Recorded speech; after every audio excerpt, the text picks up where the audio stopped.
out pretty nice, huh? Yeah, he does. He works behind his ears. He did.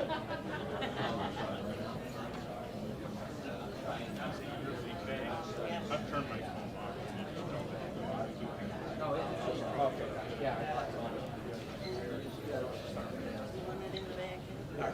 Good morning. Good morning, everyone. I want to take this time and thank you all for taking the time out this morning to be here. It means a lot to the family, the Shore family, which includes widow Karen.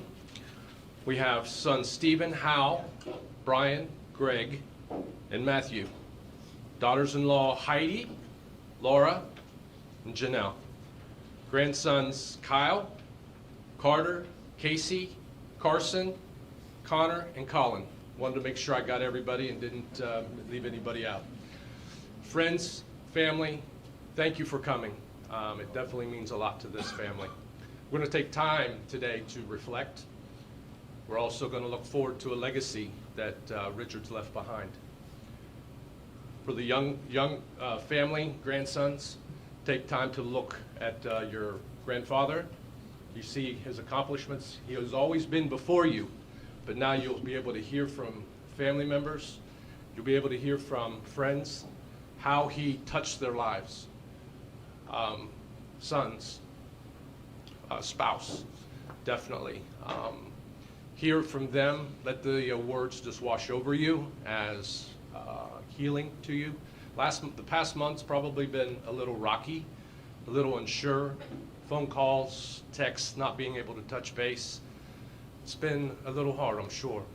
But hopefully now today, we can take this time to celebrate his life, who he meant to us, and who he is as a man, as a veteran, as a father, as a son, as a grandfather. I want to take this time to welcome you on behalf of the family. We also want to take this time, we're going to celebrate his life.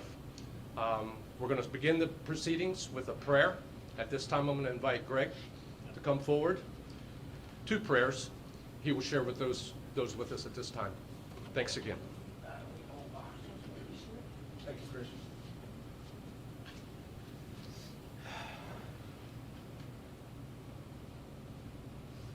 Thanks, everybody, for being here.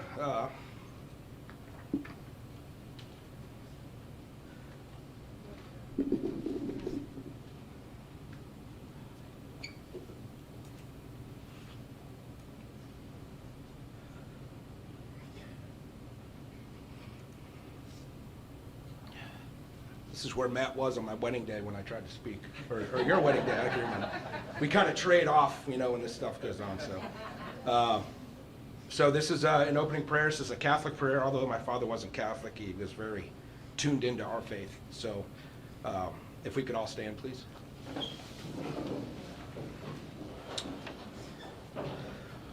Oh God, our Creator.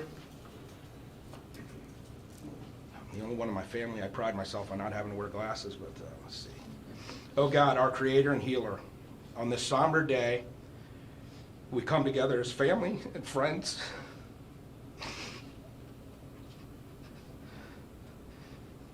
to remember Richard.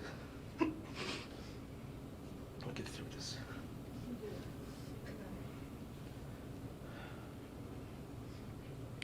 Who passed from our earthly home into your eternal care, in the face of great loss, grant us your presence, which will console us and give us hope. Strengthen our faith that death is not the end and that love never fails.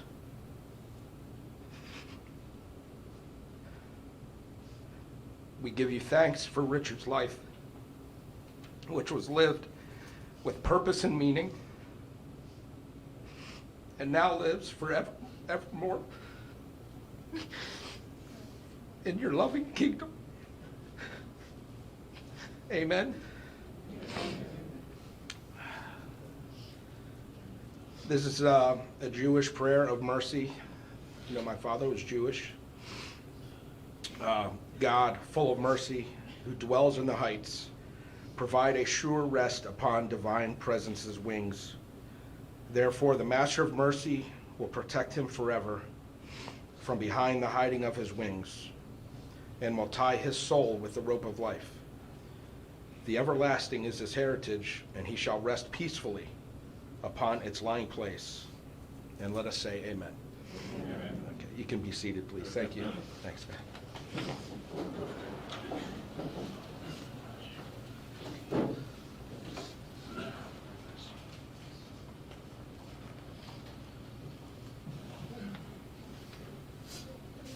Okay, at this time we're going to be, in a few minutes, we're going to be sharing some thoughts, memories. So if you have a few of those things that you would like to share about Richard, hold those. There will be a microphone that will be passed around to you, so that way everybody can hear those memories.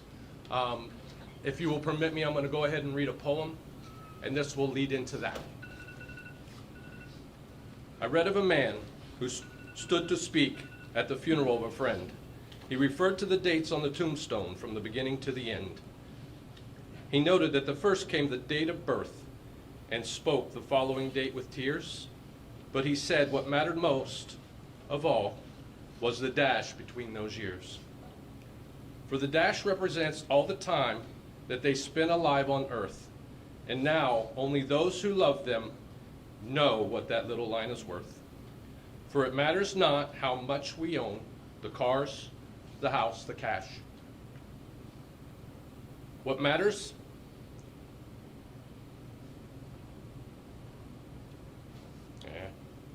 is how we live and love and how we spend our dash. So think about this long and hard. Are there things you'd like to change? For you never know how much time is left that can still be rearranged. If we could slow down enough to consider what's true and real, and always try to understand the way that other people feel. Be less quick to anger and show appreciation more, and love the people in our lives like we've never loved before. If we treat each other with respect and more often wear a smile, remembering this special dash might only last a little while. So when your eulogy is being read, with your life's actions to rehash, would you be proud of the things that they say about how you spent your dash? Just know that you are part of Richard's dash. As you speak, you are going to be touching bases of time that were actually within those years. So we will turn that over to you all at this time. Feel free to stand up. At the end, Greg is going to end us with a prayer. I'm going to try. He's going to try, as long as Matt's here to help him. So it's a team effort today. We are? Okay, we're on, Carter. Chuck's going to get the mic and pass it around for anybody that would like to eulogize my father. I know there's a lot of people here, so just raise your hand. If you just want to sit there. Cousin Charles right now, so I'll do the first one, Chuck. You can stand by. And Charles, you can sit if you want. I know you have a brand new knee, so you might want to stand and show up. Okay. Bionic man. I'm his first cousin, Charles. My mother and his mother were twins. And I'm 6 years older than he always was. And he actually, because of family situation, came to live with me for his 12 growing up years, from 4 years old to 17, when the day he was eligible, he got his father to whisk him off to enlist in the Navy. So, a lot of memories, a lot of wonderful memories. I remember him with always, even as a young kid, having a charming personality and a winning personality. In fact, memories gone back. I remember I was about 11, sledding, and somebody didn't take any care. A classmate of mine smashed into me, and I was angry. Richie was 6 years old, got up, he said, "If you want to fight, I will help you." Got a uniform from them, went out to all their training from every summer. We spent summers at the beach. And he swam for 2 miles in the ocean with them. From the time he was about maybe 10 to 12, 13 years old. So there was a love for the water. He wasn't sure what he wanted to do in life. And so he decided he'd try the Navy because he could identify with the water. And then his legacy was, part of his legacy was how well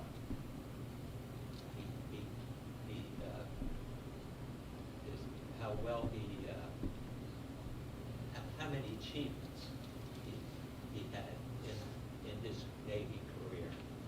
So that's one part of his legacy. The other part, and we were raised Jewish, and there's a book that describes the rules of practical living in daily life. It interprets the Bible and says how you're supposed to live. And one of the things that was so touching to me and relevant with Richie, there's a part that talks about the relationship of a man and a woman in marriage. And he was the epitome of that wonderful husband as the relationship with he and his wife just fit the definition, the biblical definition, to a T. And I had come to, I studied a prayer, a Jewish prayer for the, to say for him, and I had the text, and I was sort of rough on the Hebrew, so I was going to read a little bit of it here. I also had the beautiful words that came from the Talmud. That's the description of how, a man and woman should behave. And I also had a beautiful poem written by a rabbi about remembering the garden. And I brought my computer here, and I don't want to make an excuse, but I lost my power cord. So when I get it recovered, I'm going to send it to the family, because each part was so beautiful. And I wanted to express my love to him, and maybe sign off like the way we always, when we had frequent telephone conversations, we were living far apart for many years, but we always communicated. And when I would sign off with him, say goodbye, I'd say, "Okay, Rich,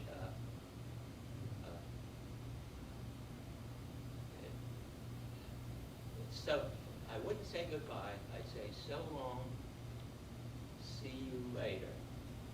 And that's going to be true now. And I'd like to say to him, I didn't have a chance to say goodbye because I was going through an operation at the same time he was sort of going through his crisis period, and wasn't able to travel, really say a goodbye. But I'm going to say goodbye now, Rich. I love you. And I said, but I want you to forgive me.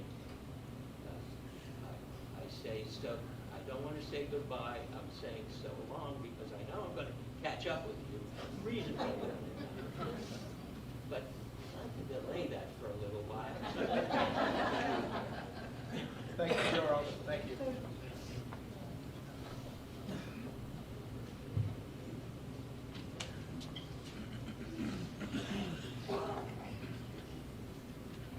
Anyone else? All right, so my girlfriend just said, "Oh, gee," so you're in for one.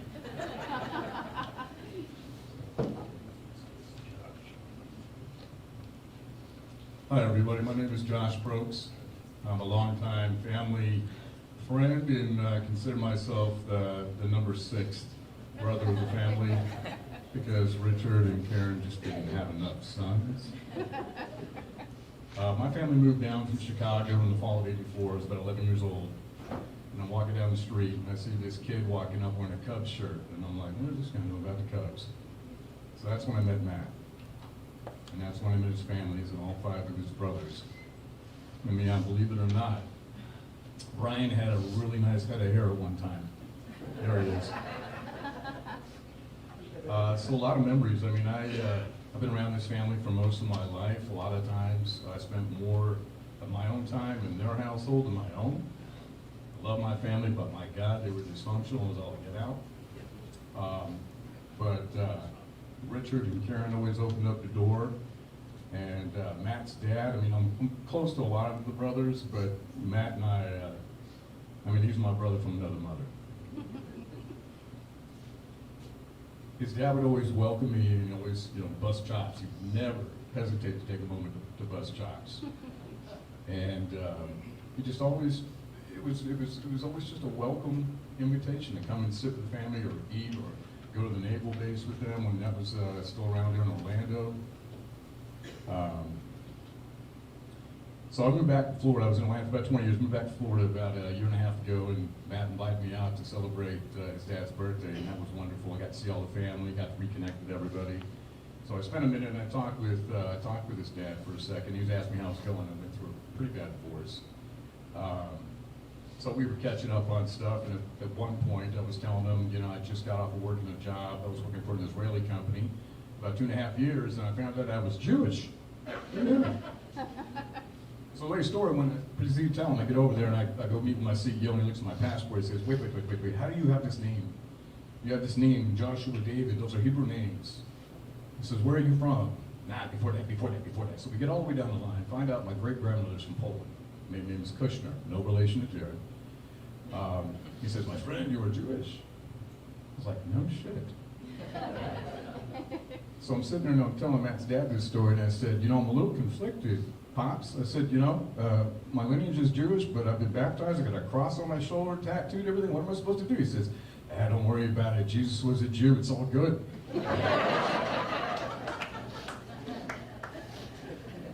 I am beyond grateful to have had experienced the love and the friendship and the humor.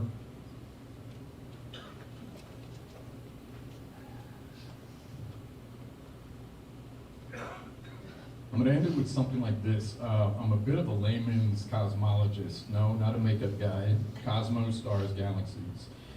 And it's been said that energy cannot be created nor destroyed.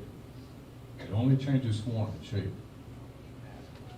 I want you to think about that for a second. That's a fact. And this is another fact. God is eternal. God made us in his image. God made Richard in his image. And therefore, logic dictates that if God is eternal, so is Richard. Thank you. Thanks, Josh.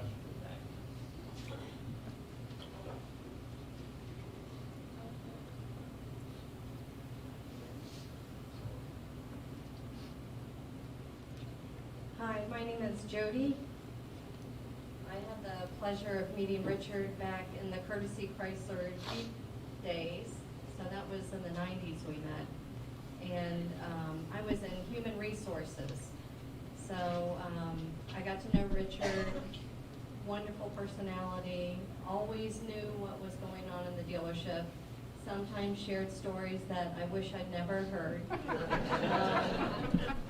And sometimes I would have meetings, we were required to have human resource meetings and go over the guidelines and what was appropriate and inappropriate. And I was finishing up a meeting and Richard says, I think there's another person that needs to share a story. And I knew I was in trouble at that point. So the person shared a story, and I said, that is definitely inappropriate. Thank you very much. We're finished with our meeting now. And he would tell this story over and over and over years later. He says, you know, Jody, remember that story? And he would just laugh because he knew that he was the instigator that made this person share their story that I probably wished I'd never heard. And then I was pregnant with my son Will, and Will was in kindergarten, and I was shopping schools and trying to figure out where Will should go, and Richard says, you know, you need to try out St. Mary Magdalene, and that's where my grandson is going to school. And so that's how Carter and Will met. Matter of fact, Carter shared a picture just this past week of Will and Carter on some little ride there at the Community Fest. I think they were 6 years old. And so that's how I had the pleasure of meeting Greg and Laura. And Will met the grandfather through many visits over there. So very blessed to have met Richard. And I have to share one other story. My niece worked at the dealership, and she was pregnant. Richard would go over to Bob Evans for a coffee break, lunch break, which was just right next to the dealership. And when my niece was pregnant, he was always sure to bring her back a pie, some type of dessert every day that he could, so contributed to her weight gain. So she wanted me to make sure that I shared that story, that he was very thoughtful and always cared about others. And he was an amazing person, would always stay in touch with everybody, would always reach out. Many phone conversations we've had, and I'm going to miss him very much. Thank you.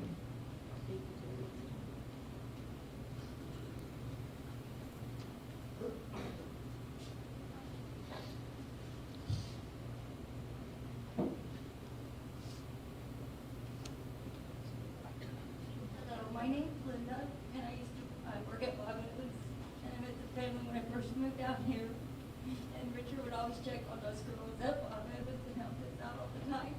And I had this one story when my car broke down, and I was talking to my guys at the counter, and my mechanic was talking to Richard, and my car was going to be in the shop, and I'm like, oh, I can't afford this, you know, and my mechanic was going to let me make payments, and I said, well, I got to figure out how to get to and from work. And Richard comes over and gives me this paperwork to fill out from the dealership, which is applied for Baldwin. But I said, I can't afford a car. I can't afford a car. Because now you're going to test drive for a few days, Linda. It's just retarded if you don't want it. So he let me drive a car for a few days until my car came out of the shop. And it was just like the sweetest thing, you know, for him always looking out after us. And then during COVID, he would come and pop and see how everybody was doing. Karen and Richard always included all his girls from Bob Evans. They would have the best Christmas parties, birthday parties, going away parties, and everyone is always included.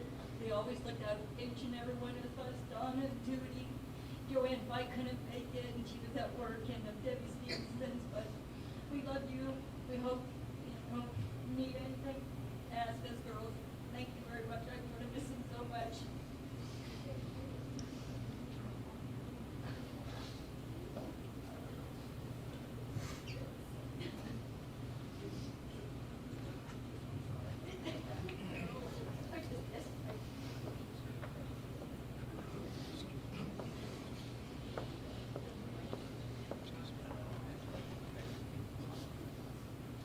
I'm Bob Tonelli, and I live almost across the street from Karen and Richard. And they moved into the neighborhood in '86, and I was there. But I didn't really know Richard or his wife very well. Said hi, but that was basically it. But then when the pandemic hit, things changed. I started walking laps around our street, which is a circle, and I'd see Richard out there quite often. One day I saw him out there and I said, Richard, hey, what's going on? And he said, oh, I'm just sitting out getting a little vitamin D. And I'm going to remember that expression for as long as I'm around. And so we got to talking, and we talked periodically. And I'd see him driving off early in the morning, and I'd say, Rich, where are you going? He'd stop his car. We'd talk, and he said, oh, I got another doctor's appointment. That man had more doctor's appointments than anybody that I know. Anyways, another story that I recall is one day he's sitting down his driveway, and I said, hey, Richard, how you doing? And he was fuming. Some sheriff's department employee had pulled him over. And Richard does not speed at all, or did not speed at all. He was one of the slowest driving guys I know. But he was mad because he passed another vehicle on our street, or not on our street, but in our community. And he got pulled over for it. And, he never let me forget that. But I think he had one of his deputy friends look into it, and he got it taken care of. Maybe Greg or Mac and... I think Steve handled that one. Oh. Okay. Disqualified immunity. So it went away, right? What are you talking about? But he was not happy about that. And like I said, I can't imagine him even going 30 miles an hour. And so I've only known him since the pandemic hit, because I go out and do laps every day, just get a little exercise. But one thing I remember about him is that Richard was a very positive person. He never expressed any woe is me or this is a bad day. He was always positive. And I think if everybody thought that way, we'd have a better world. I try to do that myself when things get a little difficult and challenging. He was a good example for people as far as what to do in certain situations. Like I said, I didn't even know, well, yes I did. There were all these cars at Richard and Karen's house this year, and I knew something was up, but I didn't want to go over and knock on the door and ask what was going on, but he was dealing with a lot of issues,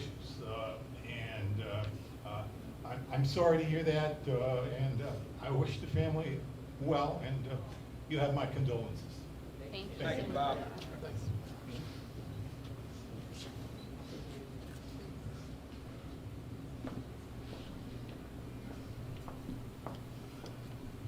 Thank you. Good morning.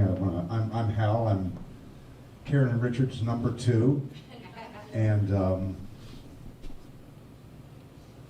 I saw this morning, and I know there's a lot of people here, and I know that everyone can't come in corrals, but if you get a chance to take a look, this was put together by my brothers and sisters-in-law through no help of mine. But I found out, and it's nice to see a lot of family and friends I've not seen in some of you in decades, and that's on me, honestly. But I'm going to try and get through this as well as Greg got through those prayers.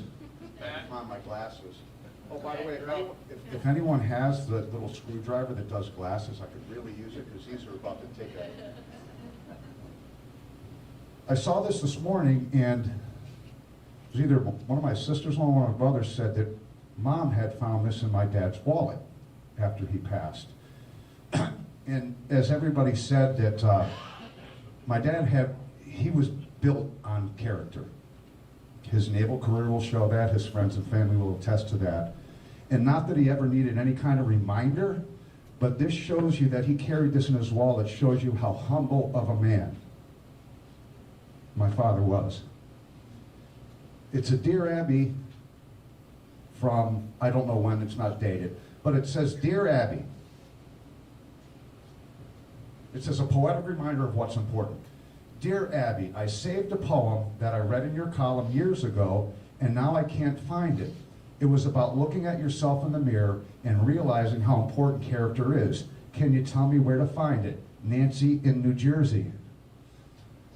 Abby responds, Dear Nancy, read on. The Man in the Glass. When you get what you want in life, when you get what you want in your struggle for self, and the world makes you king for a day, just go to a mirror and look at yourself and see what that man has to say.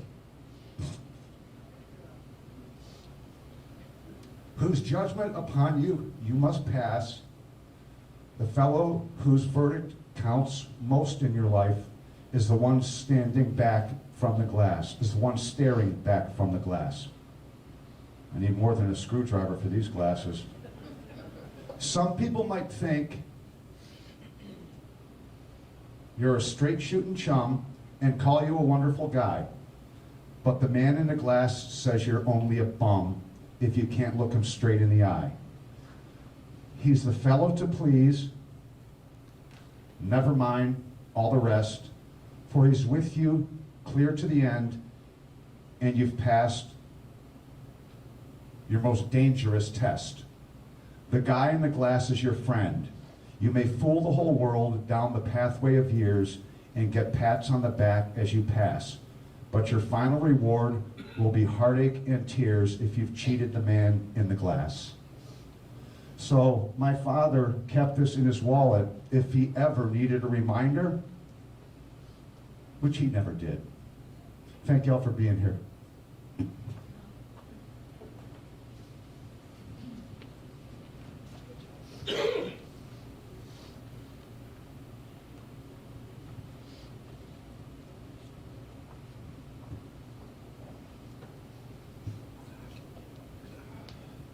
I'll try to hold it together. I'm Jason. I'm my Uncle Dick's great nephew. So my earliest childhood memories were when they moved back from Chicago, and he used to let the boys beat up on me quite a bit, but never too much. And relationship grew quite a bit. My great-grandmother, his mother, lived with us for quite some time, and I became close with her, and he is the one who taught me to make fun of my mother, because he would make fun of his mother quite a bit and actually make jokes about her, and always taught me humor. For those of you who don't know, I probably know a lot of you because I'm an orthopedic surgeon, and my uncle thought that I was a doctor of everything. So for full disclosure, I know most of your medical histories, but I won't disclose it to anybody because I promise for violations and other reasons. But every time my phone rang, which was typically every 3 or 4 weeks, or I called him, I always sat in front of a computer because he would give me his medical history and some of the things I didn't know anymore, but I had to act like I knew, so I would look stuff up as I talked to him. So I find that kind of comical. And over the last 4 or 5 years, I used to call him Uncle Dick, but that changed to Dr. Dick because I said that he knew more than most physicians. So he taught me to be humble.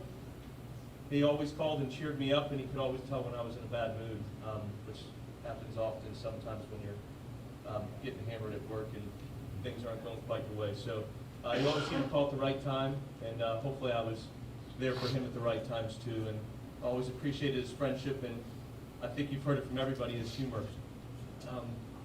He made a lot of inappropriate jokes, and oftentimes I never knew if he was kidding when he was telling me something medically or not, but he would tell me about rectal exams, and I'm like, no, and he's like, no, I'm being serious, and I said, okay, well, we got to kind of pick the line somewhere. So, but I'm grateful that I'm here. I'm grateful that he has such a supporting system. I love the boys. I'm sorry I haven't seen you guys in so long. I do text some of you, so but seeing everyone's face, and Aunt Karen, I always know how much he loved you, and I always knew when you weren't home, because when you were at the grocery store, he kept me on the phone for another 30 or 40 minutes at the grocery store. So, as I always said to him before I got off the phone with him, I'd say, please give Aunt Karen a hug, tell her I love her. Tell the boys I said hi, and I love you, Unc. So, thanks.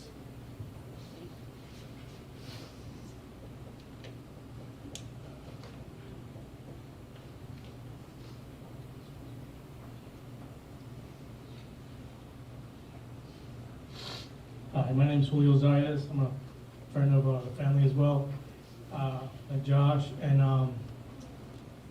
just like Josh, he said I was Jewish too.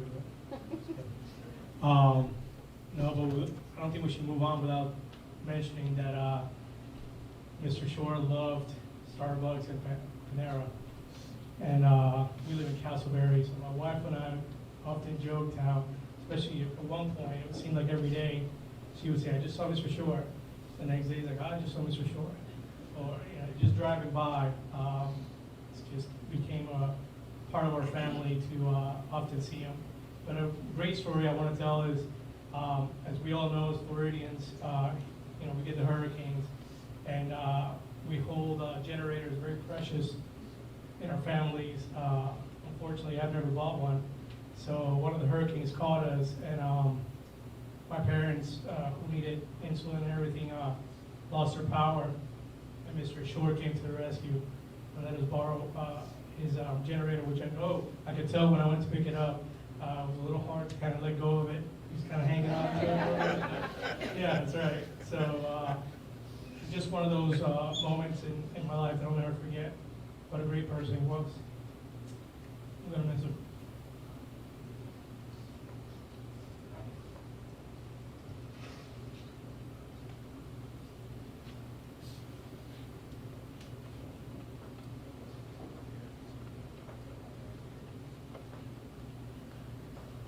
Good morning. My name is Jerry.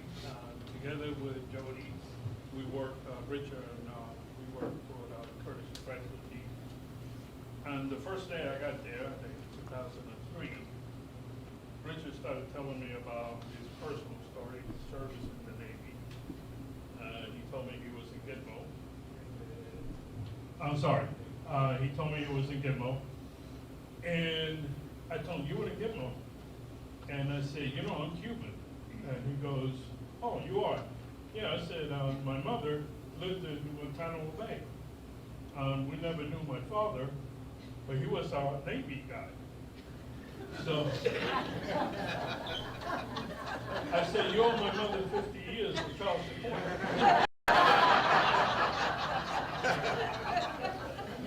And Richard was so great. Once or twice, my mom actually came to the dealership, and he would ask me not to tell him. But I just, he was a fun guy. He always called me a grunt because of my service in the Army. I called him a squid. He was a Navy guy. And saying goodbye, I'm going to use a phrase we use in the Army, I believe the Navy too.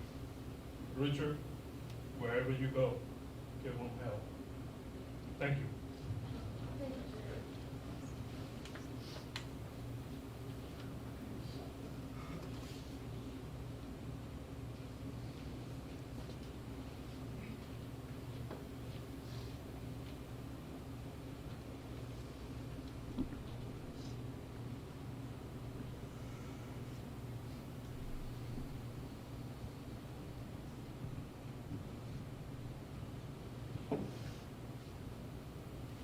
All right, I don't want to put anybody on the spot, so I won't call out any names, but if anybody has any good memories or things they'd like to share about my dad, we'd love to hear them. I know there's plenty of stories. Jody, I hope the statute of limitations has run out on that. You can't write my father up for the inappropriateness. It sounds like an episode of The Office. That's where you were going with that, so. But if anybody else would like to share, we'd love to hear your stories or how you met my dad, where you met him. I'm sure there's going to be something funny attached to it or something very caring that he did. So we'd love to hear from you guys. Thanks.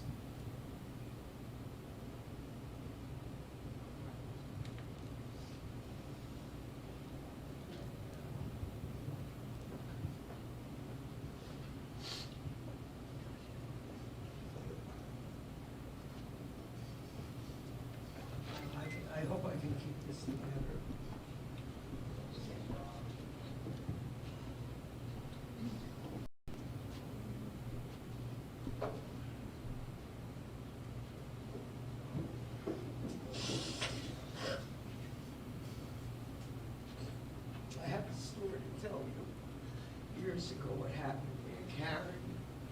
young, and Aunt Carrie and Uncle Richard were getting married. And my mother got our hair done. And my uncle, he was so funny. He took me out and my sister out on the corner. He had a car. And he was going so fast, and when we got back home, our hair was all messed up. And my mother was yelling at him. He was the best uncle and friend. Just like Uncle Charles is here.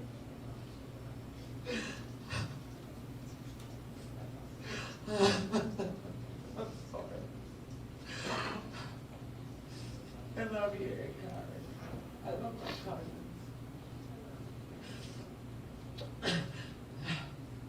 Another funny story was, it was like Bubby. Bubby would write on things all the time. She'd write on everything. She wrote on the picture of my mother in the back, Eddie and Renee. Okay, I remember, I think it was Brandy, one of the dogs that they had. He wrote on the bowl, right? He wrote on the bowl. And then when, I think it was Brandy that was cremated, he had a picture of himself up there. Remember that? So, but he was good. He was a good guy. And I loved him so much. He was more like my father than my uncle. I thank God that I had him all these years in Florida. I just thank God that I had him. I thank God that I saw him at the hospital. I was working on Sunday night. It was the 5th. I called Eddie up, my husband, and I said, we need to go to the hospital tonight. We got to the hospital around 8 o'clock, and I spent time with him. And the next day, my husband was going to get an infusion, and I was going to go on Monday. So I thank God that I went Sunday because he passed away Monday, early Monday morning. So I had a chance to say goodbye to him. I love you, Uncle. I'll see you soon, God willing.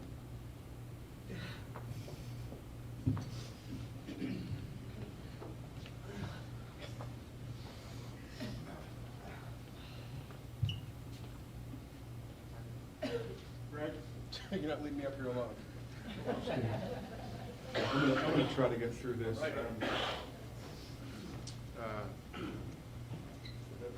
For those of you that know me, close friends, co-workers. If you're wondering where I get my sarcastic and inappropriate humor, especially with my co-workers in the back, it's from my dad. So I'll probably throw out a few pop-isms. See if I can get through those, because if I start talking about memories.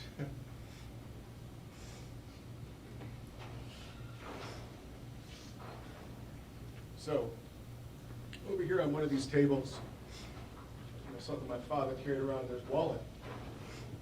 When he would meet people, first time, friends, he was so proud to share with them his pride and joy.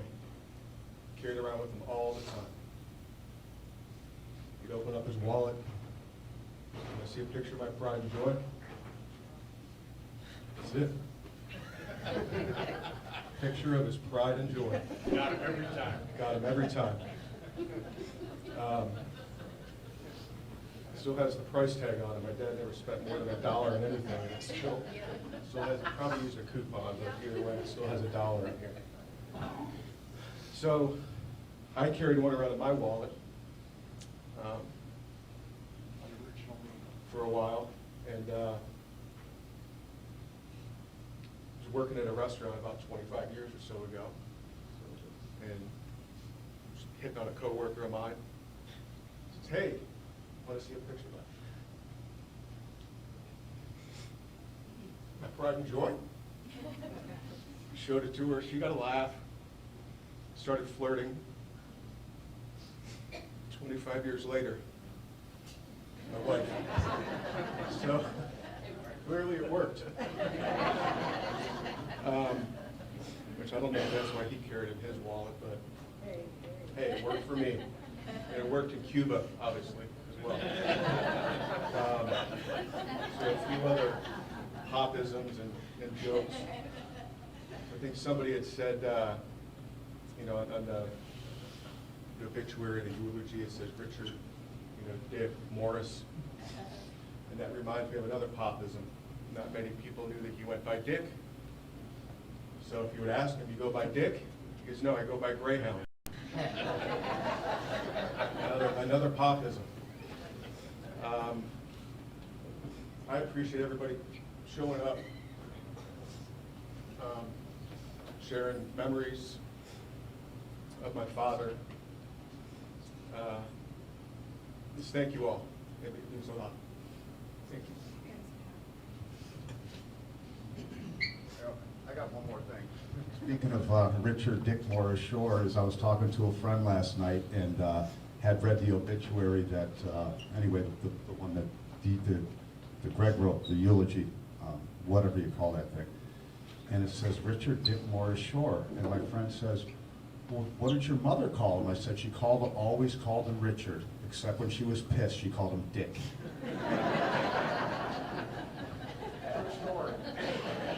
All right, so it's a little bit after noon. Would anybody else like to speak? Any grandsons?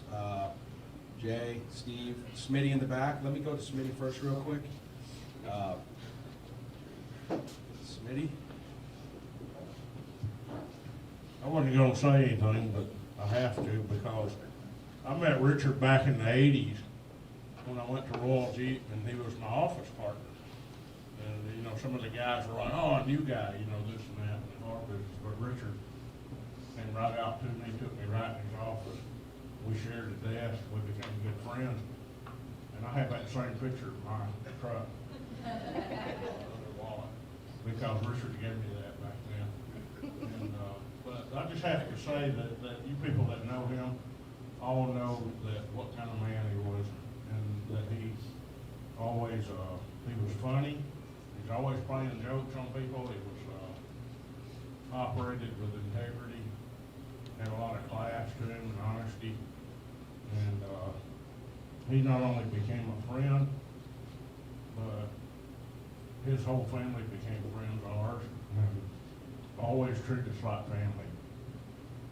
And he'll be deeply missed, and he was a real good person, everybody. Thank you, Smitty.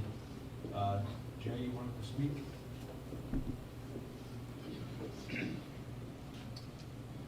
$52, sir. Hi, my name is Jay Hughes, and everything that I've heard here today does not surprise me. I mean, for all of us that knew Pop, and that's how I refer to him, he left an impact on everybody's life, that's for sure. Fortunately, Greg and I started working together back in the 90s, so where'd Josh go? I'll give Josh a run for his money on that 6th Son Award, but we'll split it anyway. But it's always been part of, you know, Mom and Pop, Steve, Hal, Brian, Greg, and Matt, to include me in all their family events. I lost my own father in 1995, so Pop was really a second dad to me. Ironically, my dad was a 26-year Air Force retiree, so I often said that had they had the chance to meet, they would have been able to connect on quite a few different stories. There was that much similarity. There were times my phone would ring, you know, and it was just Pop out of the blue. Hey kid, how you doing? Haven't heard from you in a while. Get together, we'd go up to Starbucks. You know, he loved Starbucks. Einstein, you know, Bob Evans. I mean, wherever we could go, you know, just to go enjoy a cup of coffee, have some small conversation, casual conversation. Boy, he loved his family, you know, and so many of you in here I know, a few I don't know, but for all of us that had the opportunity and the pleasure to have been associated with Pop. I mean, we're all better people for it. You know, I mean, I've cried my tears. I'm sorry that physically we're not here to, spend more time together. But I am in comfort knowing that, he did have a lot of doctor's appointments, and I know that he was really going through a lot over the past couple of years. So he's resting easy. He's with the Lord. He's resting easy. It doesn't make it any easier for any of us, especially the family. And I'm sorry when I mentioned the family, I didn't mention the daughter-in-laws, Janelle, Heidi, Laura, and of course all the grandsons. I mean, I've known your moms and dads before you guys were even born. So, Casey, Connor, Colin, Kyle, Carter, Carson. Anybody else I may have missed? Might be a few around. Yeah, might be a few around, but I could go on and on. It was just a joy and an honor to always be associated with him. We talked about, I think Josh was saying about the Navy base. I would go over to the PX, hey, you want to go over there and you want to do any shopping? I said, sure, and haven't been able to do that since my dad had passed. So we'd go over there, and it was just really a very, very cool relationship that we had. And man, I miss him, and I'm going to miss him, and I'm here for the family. You guys know that. I wish we still had him, but he's with us, and he's going to look down on us and make sure that everybody is taken care of. And his love for you, Mom, was unmeasurable. You are the pride and joy. So, with that, I'll turn it back to Greg. But we all are blessed by having the moments that we shared, with Pop, and just hold those dear to your heart. And we can cry the tears, but remember that he's still with us. Okay, so holding true to Pop was, as everybody knows, was never late for anything. He was always early, right? So he was early for this. You guys brought him in early. So I want to thank everybody for being here again. My name's Greg. I'm number 5. So everybody pretty much knows. 4. Dude. He's number 5. Yeah. Oh yeah, Jerry Haru. So everybody knows us normally by our numbers, right? I was number 4, but Steve's the oldest one. You're always the number Matt's the youngest one. Hal's the one with long hair. Ryan's the one with no hair. And I'm the skinny one. So it's just easy to remember everybody like that. So just wanted to thank everybody for being here. I'm going to close with a prayer, just a closing prayer. If we could all stand, I'll try to get through it again. Yes. Lord God Almighty, creator of all life, giver of all grace, we thank you for the gift of Richard, who has passed from this life into yours. We thank you for his time with us, for all the ways he has enriched our lives, and for all the love he has shared with us. We know that death is not the end, and that Richard is now at home with you in paradise. We look forward to the day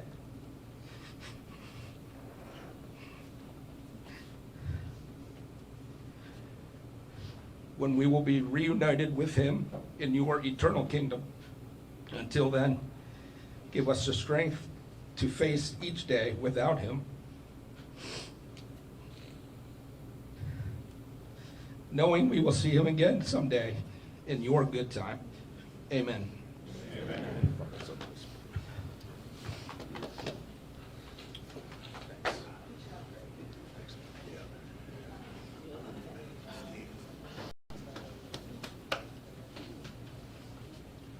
As Greg said, thank you again for coming. Our celebration is going to continue at Cape Canaveral Cemetery. If you do not know where the cemetery is and you are planning on traveling, we do have maps. We have also the address. If you have GPS, you can use GPS. Just look at Cape Canaveral National Cemetery. It's 5525 US 1 in Mims, Florida. We have a service time at 2 o'clock, so we'll see you there. Thank you. Oh, as you are departing, we do have a reception back here after the cemetery at 4:30. Please plan on being back here to continue that celebration. Thank you again. It'll be Sonny's Barbecue. I just want to thank everybody for coming. I'm Steve. I'm number 1 son, and I couldn't get up here before. I just wouldn't have been able to do it. But this kind of would have reminded Pop of one of the many dozens of parties that he always had at the house, whether it was Christmas or one of the famous boxing events where all the people from the car dealership would come. But Pop would have loved to see all his friends and family here. Pop loved everybody, and so everybody who's here, whoever worked with Pop or knows Pop, thank you for coming. We all appreciate it.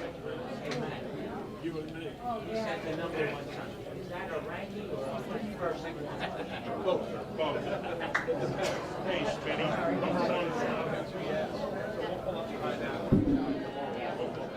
Excuse me, ma'am.